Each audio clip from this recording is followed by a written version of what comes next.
Hello guys, I'm Savvy and welcome back to another Destiny 2 Warlock build video. In the last build video, I went over Geomag Stabilizers and how much that can affect Chaos Reach on the Arc subclass. But in this one, we are going to be going over a very good healing type of build that I have for my Well of Radiance on my Warlock. And I don't really use Well of Radiance as I used to in the past because that was pretty much the only real option. I mean, you also had Dawnblade, but I think having Well was pretty much the priority in order for you to do raids and whatnot because you need that healing and damage resist. But before we dive right into this healing build, I want to ask you guys if you could hit that like button. I'd really appreciate that. It lets me know that you guys enjoyed the video, and don't forget to hit that subscribe button as well because it lets me know that you guys enjoy the content on the channel and would like to see more. But without further ado, let's go inside Warlock and see what we can talk about today. Okay, so here I am inside Dawnblade, which is the subclass here, and I meant to say Daybreak at the beginning, but you guys understand what I'm saying. So I'll be going over something with Daybreak in the future, but right now we're going to be going over Well of Radiance. Well of Radiance is pretty simple, and we're going to explain the super right away because I think that that is important to cover first. And this does a whole host of things, as you can see on the side. So let's just explain what the super is specifically. Thrust your sword into the ground, damaging and scorching nearby targets. The sword projects a continuous aura, granting radiant effects and restoration to nearby allies, protecting them from the effects of stasis. It's changed over time because when stasis was introduced, Well of Radiance also was changed in order for it to combat what stasis is, so it doesn't really freeze you. But this also, like I said, has a whole host of things on the left side here, so let's go one by one from top to bottom. Starting off, we have Restoration. You regenerate health and shields over time, cannot be interrupted by taking damage. Radiant. Your weapons are enhanced by the power of the Traveler and deal increased damage to combatants. While you are radiant, your weapons pierce the shields of barrier champions and stun them. Scorch. The target is singed by destructive solar light, taking damage over time. Scorch damage increases the target accumulates more Scorch stacks. After enough Scorch stacks are applied to the target, they ignite. Ignition. A large solar explosion which deals damage in an area around the target and stuns unstoppable champions.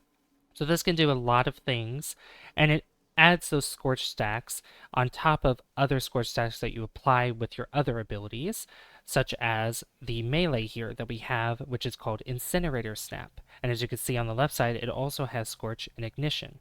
So what Incinerator Snap is, snap your fingers to create a fan of burning sparks that explode and scorch targets. And the other ability that is going to be very important for this build is the Healing Grenade.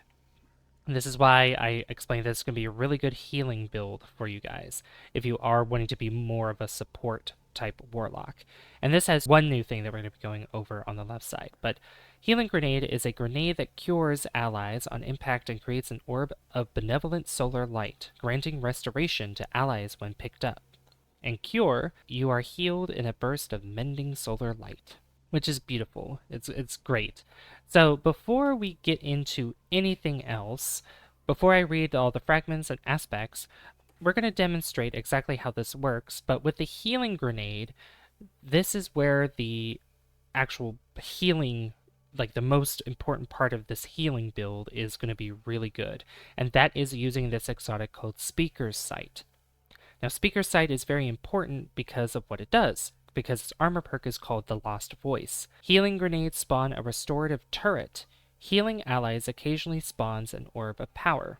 So this is really interesting to use and a very powerful one at that, a very powerful exotic. Now, just like what Osmiomancy Gloves can do, which it can turn your Cold Snap grenades into turrets if you hold it down, if you hold your grenade down, it does the same thing with Speaker's Sight, but with a Healing Grenade on Solar. So let's go somewhere and I will demonstrate exactly how this works. Alright, so here I am in the Vault of Glass in the Atheon checkpoint, and the reason why I wanted to come here is just change the scenery, because I know in the last ones I've been kind of going into Churro Cheese checkpoint, but in this one I can roam freely and I can pretty much demonstrate wherever I want to. So, first thing I want to do is show you Well of Radiance and exactly what it does. So let's pop the super, You pop it down, and there is a large circle on the bottom, and you can see that it lasts quite a while. We still have 20 seconds left with this, and it doesn't really show you any other buffs on the side, but rest assured it does give you a damage buff, and it does give you resistance against a lot of damage. Now, in the same vein, once this disappears, I will show you the other way of healing. Now, this won't give you damage resistance or anything like that, but it's really cool. I'm going to do two things. So for one, I'm going to show you what it looks like with the helmet on, with Speaker's Sight. So I'm going to throw it down, and as you can see, the healing grenade turned into a turret just like it mentioned. And it looks really cool. And it just sits there. Now, since there's nobody around, it's not going to be shooting any sort of healing towards anybody, nor have I taken damage, so it's not going to be trying to heal me. But once I do take damage, it'll try to heal me as it shoots a projectile towards me. So what I'll do is I'll start the encounter, and I'll just have things attack me, and while that happens, I'll throw down another turret, then you'll see how it actually heals me. So, and then I'll show you what it looks like without the helmet as well, just to kind of get a comparison there. So let's go ahead and start this thing. I'm going to throw down the turret as well. So yeah, just do damage to me. Look at that. There's a little orb that follows me, and Aphion's following me too. And you can see that I'm healing because the turret is shooting a healing orb towards me. A healing projectile is another way to put it. So it's really cool that it can do that. And it does that for allies as well. It'll also shoot at allies that are also low on their health or are taking any form of damage as long as their health is not 100%. So the next thing I'll show you is I'm going to unequip the Speaker's Sight here, and I'm just going to throw my grenade without it. So if I just toss my healing grenade, it's a little ball, and if you get into the radius of it, it'll suck up the healing orb, and you'll heal that way. But it only does it once. Once you pick it up, it's gone. But with the turret, it allows you to keep it up, and it'll be up for a short amount of time, and it'll just keep throwing healing projectiles at whomever needs the healing. So that it's a much better way of doing it rather than using it without this Speaker Sight, especially if you're running a more healing, more support type of build for your Warlock. So it's always better to run the Speaker Sight if you want to be more of a healer for your teammates, especially if you're doing raids or even dungeons, but definitely raids because there's going to be more people around that's going to require more healing, or if there's somebody in your fire team that may be new to the game and they may need to learn the ropes and they might not get the mechanics well, and they may get themselves exposed to a lot of enemies multiple times or quite frequently. Using Speaker Sight on a Warlock would definitely be a great way to counteract that, because you could go with them and throw your healing grenade down and just make sure that they get the consistent healing, on top of using your healing rift as well if you do have that equipped. And you also have kind of like a defensive mechanism, which is Helion, which we'll be going over the other aspects and the fragments that are within this. So anyway, let's go ahead and do that. Okay, so here we are back in Dawnblade, and we need to go over the aspects and fragments that I use on this build as well. Starting off with the 4 that are here, starting from left to right, we have Ember of Mercy. When you revive an ally, you and other nearby allies gain restoration. Picking up a fire sprite grants restoration. Now this is good because spawning fire sprites, which fire sprite on the left is a luminous concentration of solar energy. When picked up, fire sprites grant grenade energy. This fragment is so good because the restoration part of it, because it heals you, but it also grants grenade energy on top of that too. So that's just really good overall. And we'll be demonstrating exactly what these fire sprites look like and exactly how much energy they give you once you pick it up. The next one, we have Ember of Torches. Powered melee attacks against combatants make you and nearby allies radiant. Now, radiant is very important because, as explained in the Well of Radiance super, it increases the damage that you deal towards enemies, and it also allows you to break barrier shields from barrier champions. The next one we have is Ember of Searing, which is defeating scorched targets grants melee energy and creates a fire sprite. So again, there's that fire sprite. So we have two ways of developing fire sprites, which is really good. And then we also have the Scorch and Ignition, which we've already gone over as well with the super. And then finally, we have Ember of Singeing. Your class ability recharges faster when you scorch targets. Class ability meaning it is the healing rift that we have, and we definitely want that for a healing build, whether it is for ourselves and or for our teammates. And it's just really good. And again, it also has Scorch and Ignition on top of that as well. So all in all, this works really well for healing, and it all really works well for supporting your teammates as well. Now with that, we move on. Since we finished the fragments, we're now going to move on to the aspects. The first one we have is Touch of Flame, a radiant cinder, so crackling as you hold it. With it, you could set the world aflame. Your healing, solar, firebolt, and fusion grenades have enhanced functionality. Healing grenade improves the strength of cure and restoration effects applied. Consuming a healing grenade with heat rises also applies restoration to nearby allies. Solar grenade increases linger duration, periodically emits blobs of lava around its perimeter. Firebolt grenade increases target search radius and maximum target count. Fusion grenade explodes twice. So yeah, if I wanted to, which it wouldn't make sense for me to use Speaker Sight and a fusion grenade because I wouldn't get my healing anywhere because it's specifically for healing grenades.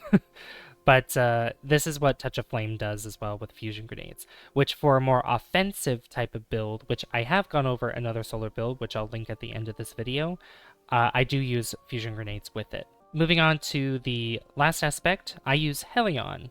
The molten remains of a Cabal magma launcher barrel still sing with the solar light that ended its fire. The heavens open at your command, and from them rains vengeful flame. Activate your class ability to summon a solar mortar that lobs flaming projectiles at distant targets. Targets damaged by the mortar are scorched.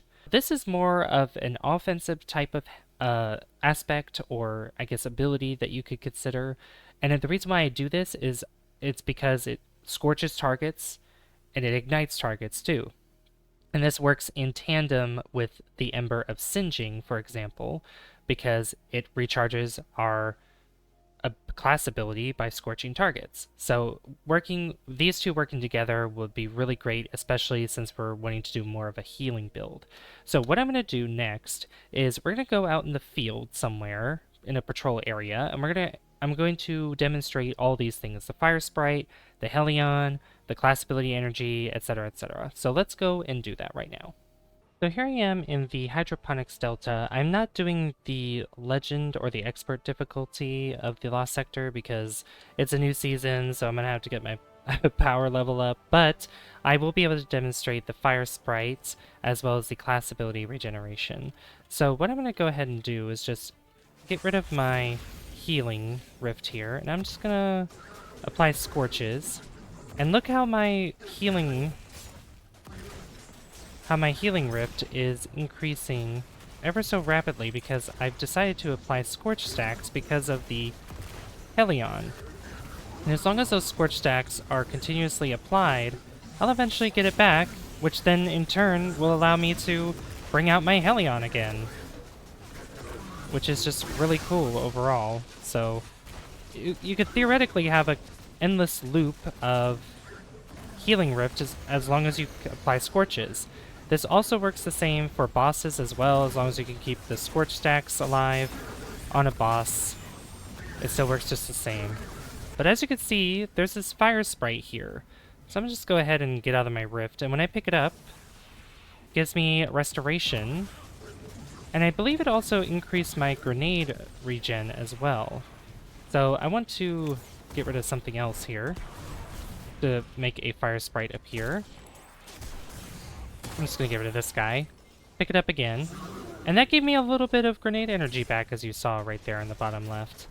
So I hope that I was able to explain this well enough for you guys, and I hope that you definitely give this build a try. I will put the build link in the description down below, so you guys can look for it. It'll be at the very top of the description box, so you guys can try this out for yourselves if you do want to try this. With the weapons here, don't worry about what the weapons I'm using. I just use them casually. You could flip-flop with those, but all the other things with the abilities, the exotic, everything else, I do recommend using them and trying them out for yourself, seeing how you like it. This is just what I use for my healing build if I ever decide to go that route. If I may have a team that might not be surviving as I guess efficiently as you'd probably like in the in the short term, so this will be great. This will also be great in the long run if you do plan on doing a lot of raids and a lot of dungeons with your clan mates or anybody that you decide to play with, whether it be randoms, friends, or as I said, clan mates. If you did enjoy this, as I said in the beginning, you can leave a like if you haven't already. I'd really appreciate that. And do not forget to hit that subscribe as well, because that lets me know that you guys enjoy the content on the channel and would like to see more. If you guys have any suggestions for any other builds or any other things I should try out myself that you guys would recommend, please leave a comment down below. I'd really appreciate that. But I've been Savvy, and I'll see you guys in the next one. Bye, guys. See you later.